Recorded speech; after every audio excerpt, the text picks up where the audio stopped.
अध्यक्ष महोदय, संयुक्त राष्ट्र की 75वीं वर्षगांठ पर मैं भारत के 130 करोड़ से ज्यादा लोगों की तरफ से प्रत्येक सदस्य देश को बहुत बहुत बधाई देता हूं। भारत को इस बात का बहुत गर्व है कि वो संयुक्त राष्ट्र के संस्थापक देशों में से एक है। आज के इस ऐतिहासिक अवसर पर मैं आप सभी के सामने भारत के 130 करोड़ लोगों की भावनाएं इस वैश्विक मंच पर साझा करने आया हूं। अध्यक्ष महोदय, 1945 की दुनिया निश्चित तौर पर आज से बहुत अलग थी। पूरा वैश्विक माहौल, साधन, संसाधन, समस्याएं, समाधान सब कुछ भिन्न थे। ऐसे में विश्व कल्याण की भावना के साथ जिस संस्था का गठन हुआ, जिस स्वरूप में गठन हुआ, वो भी उस समय के हिसाब से ही था। आज हम एक बिल्कुल अलग दौर में हैं। 21वीं सदी में हमारे वर्तमान की, हमारे भविष्य की आवश्यकताएं और चुनौतियां अब कुछ और है। इसलिए आज पूरे विश्व समुदाय के सामने एक बहुत बड़ा सवाल है कि जिस संस्था का गठन तब की परिस्थितियों में हुआ था, उसका स्वरूप क्या आज भी प्रासंगिक है? सदी बदल जाए और हम न बदलें तो बदलाव लाने की ताकत भी कमजोर हो जाती है। अगर हम बीते 75 वर्षों में संयुक्त राष्ट्र की उपलब्धियों का मूल्यांकन करें तो अनेक उपलब्धियां दिखाई देती हैं, लेकिन इसके साथ ही अनेक ऐसे उदाहरण भी हैं जो संयुक्त राष्ट्र के सामने गंभीर आत्ममंथन की आवश्यकता खड़ी करते हैं। ये बात सही है कि कहने को तो तीसरा विश्व युद्ध नहीं हुआ, लेकिन इस बात को नकार नहीं सकते कि अनेकों युद्ध हुए, अनेकों गृह युद्ध भी हुए। कितने ही आतंकी हमलों ने पूरी दुनिया को थर्रा कर रख दिया। खून की नदियां बहती रही। इन युद्धों में, इन हमलों में जो मारे गए वो हमारी आपकी तरह इंसान ही थे। वो लाखों मासूम बच्चे जिन्हें दुनिया पर छा जाना था, वो दुनिया छोड़कर चले गए।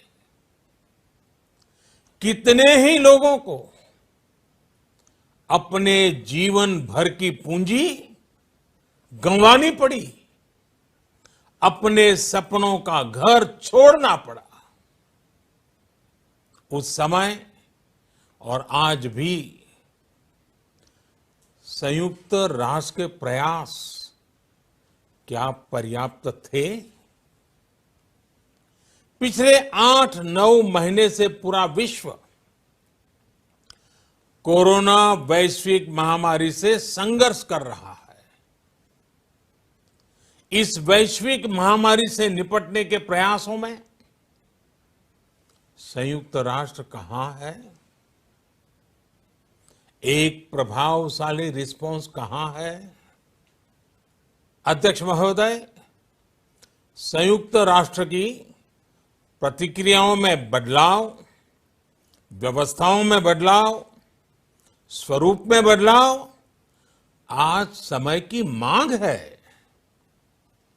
संयुक्त राष्ट्र का भारत में जो सम्मान है, भारत के 130 करोड़ से ज्यादा लोगों का इस वैश्विक संस्था पर जो अटूट विश्वास है, वो आपको बहुत कम देशों में मिलेगा। लेकिन ये भी उतनी ही बड़ी सच्चाई है कि भारत के लोग संयुक्त राष्ट्र के रिफॉर्म को लेकर जो प्रोसेस चल रहा है, उसके पूरा होने का बहुत लंबे समय से इंतजार कर रहे हैं। आज भारत के लोग चिंतित हैं कि क्या ये प्रोसेस कभी एक लॉजिकल एंड तक पहुंच पाएगा? आखिर कब तक भारत को संयुक्त राष्ट्र के डिसीजन मेकिंग स्ट्रक्चर से अलग रखा जाएगा? एक ऐसा देश जो दुनिया का सबसे बड़ा लोकतंत्र है, एक ऐसा देश जहां विश्व की 18% से ज्यादा जनसंख्या रहती है, एक ऐसा देश जहां सैकड़ों भाषाएं हैं, सैकड़ों बोलियां हैं, अनेकों पंथ हैं, अनेकों विचारधारा हैं, जिस देश ने सैकड़ों वर्षों तक वैश्विक अर्थव्यवस्था का नेतृत्व करने और सैकड़ों वर्षों की गुलामी दोनों को जिया है। अध्यक्ष महोदय, जब हम मजबूत थे तो दुनिया को कभी सताया नहीं। जब हम मजबूर थे तो दुनिया पर कभी बोझ नहीं बने। अध्यक्ष महोदय, जिस देश में हो रहे परिवर्तनों का प्रभाव दुनिया के बहुत बड़े हिस्से पर पड़ता है, उस देश को आखिर कब तक इंतजार करना पड़ेगा? अध्यक्ष महोदय, संयुक्त राष्ट्र जिन आदर्शों के साथ स्थापित हुआ था और भारत की मूल दार्शनिक सोच बहुत मिलती जुलती है, अलग नहीं है। संयुक्त राष्ट्र के इसी हॉल में ये शब्द अनेकों बार गूंजा है, वसुधैव कुटुंबकम। हम पूरे विश्व को एक परिवार मानते हैं। ये हमारी संस्कृति, संस्कार और सोच का हिस्सा है। संयुक्त राष्ट्र में भी भारत ने हमेशा विश्व कल्याण को ही प्राथमिकता दी है।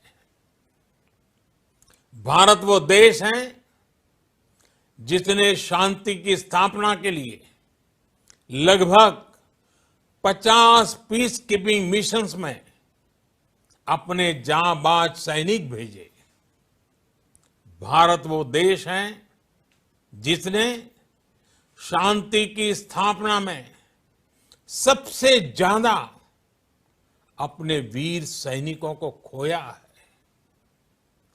आज प्रत्येक भारतवासी संयुक्त राष्ट्र में अपने योगदान को देखते हुए संयुक्त राष्ट्र में अपनी व्यापक भूमिका भी देख रहा है। अध्यक्ष महोदय, 2 अक्टूबर को international day of non violence और 21 जून को इंटरनेशनल डे ऑफ योगा, इनकी पहल भारत ने ही की थी। Coalition for disaster resilience infrastructure और इंटरनेशनल सोलर अलायंस, ये भारत के ही प्रयास है। भारत ने हमेशा पूरी मानव जाति के हित के बारे में सोचा है, न कि अपने निहित स्वार्थों के बारे में। भारत की नीतियां हमेशा से इसी दर्शन से प्रेरित रही है। भारत की नेबरहुड फर्स्ट पॉलिसी से लेकर एक्ट ईस्ट पॉलिसी तक, security and growth for all in the region, इसकी सोच, या फिर इंडो पैसिफिक क्षेत्र के प्रति हमारे विचार, सभी में इस दर्शन की झलक दिखाई देती है। भारत की पार्टनरशिप का मार्गदर्शन भी यही सिद्धांत तय करता है। भारत जब किसी से दोस्ती का हाथ बढ़ाता है तो वो किसी तीसरे के खिलाफ नहीं होती।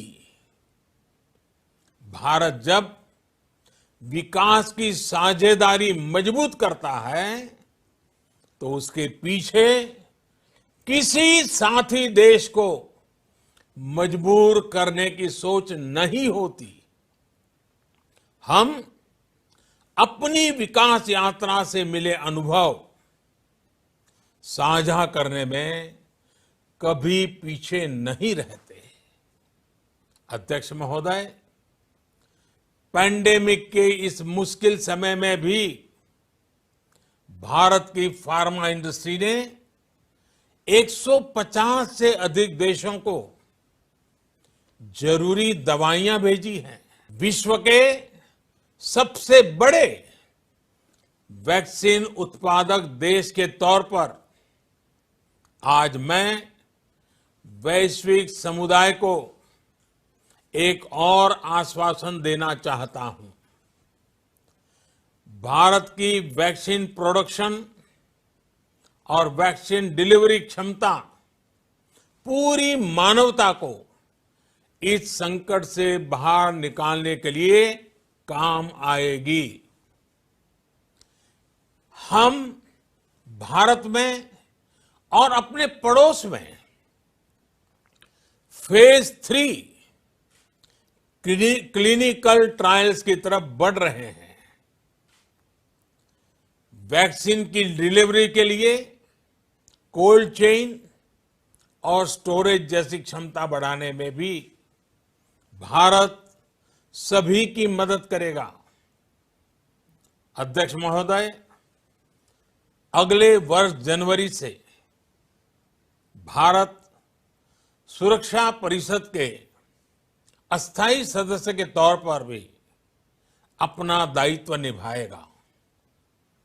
दुनिया के अनेक देशों ने भारत पर जो विश्वास जताया है, मैं उसके लिए सभी साथी देशों का आभार प्रकट करता हूं।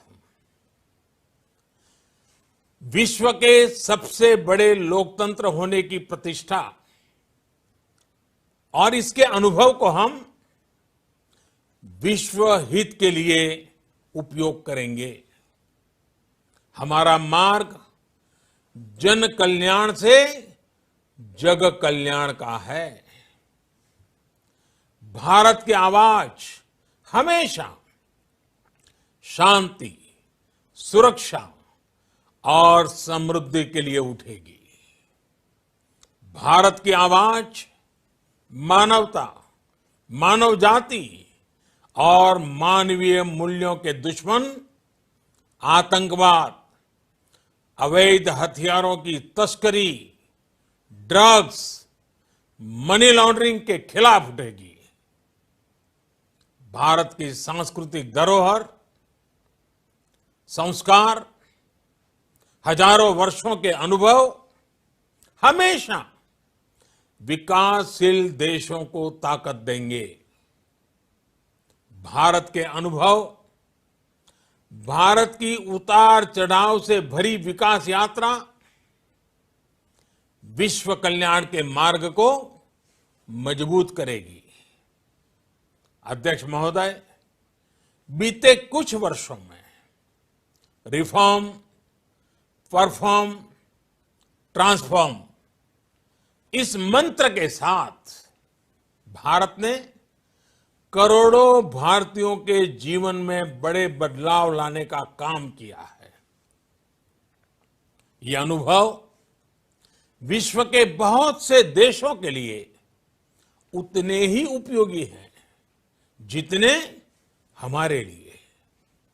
सिर्फ 4-5 साल में 400 मिलियन से ज्यादा लोगों को बैंकिंग सिस्टम से जोड़ना आसान नहीं था, लेकिन भारत ने ये करके दिखाया।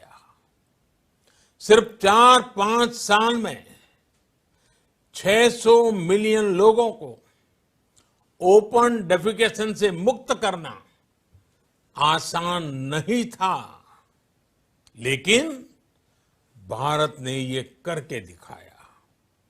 सिर्फ 2-3 साल में 500 मिलियन से ज्यादा लोगों को मुफ्त इलाज की सुविधा से जोड़ना आसान नहीं था, लेकिन भारत ने ये करके दिखाया।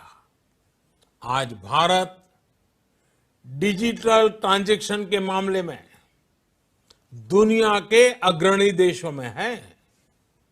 आज भारत अपने करोड़ों नागरिकों को डिजिटल एक्सेस देकर एम्पावरमेंट और ट्रांसपेरेंसी सुनिश्चित कर रहा है।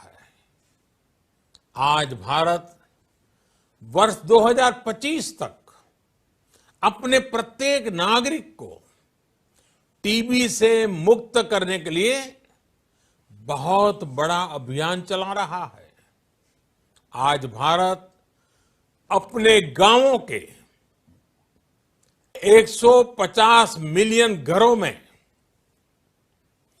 पाइप से पीने का पानी पहुंचाने का अभियान चला रहा है।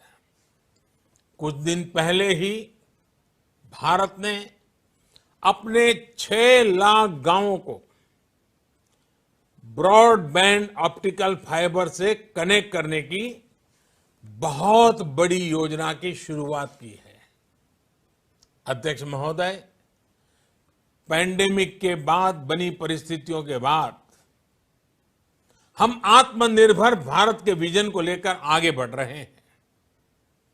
आत्मनिर्भर भारत अभियान ग्लोबल इकोनॉमी के लिए भी एक फोर्स मल्टीप्लायर होगा।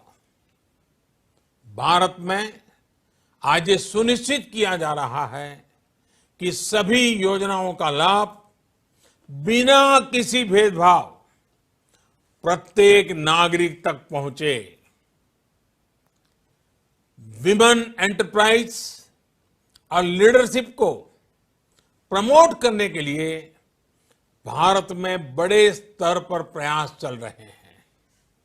आज दुनिया की सबसे बड़ी माइक्रो फाइनेंसिंग स्कीम्स का सबसे ज्यादा लाभ भारत की महिलाएं ही उठा रही हैं। भारत दुनिया के उन देशों में से एक है जहां महिलाओं को 26 वीक्स की पेड मैटरनिटी लीव दी जा रही है। भारत में ट्रांसजेंडर्स के अधिकारों को सुरक्षा देने के लिए भी कानूनी सुधार दिए गए हैं। अध्यक्ष महोदय, भारत विश्व से सीखते हुए, विश्व को अपने अनुभव बांटते हुए आगे बढ़ना चाहता है।